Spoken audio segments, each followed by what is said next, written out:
Selanjutnya, Tribunnews tim SAR kerahkan drone thermal cari nenek 80 tahun yang nyasar di hutan negeri Hitu, Maluku.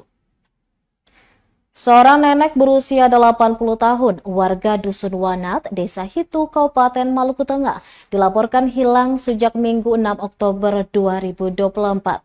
Kepala Kantor Pencarian dan Pertolongan KPP Ambon, M. Arafa mengungkapkan korban dikabarkan hilang saat pergi memanen cengkeh di hutan. Namun hingga hari menjelang malam, korban tak kunjung pulang.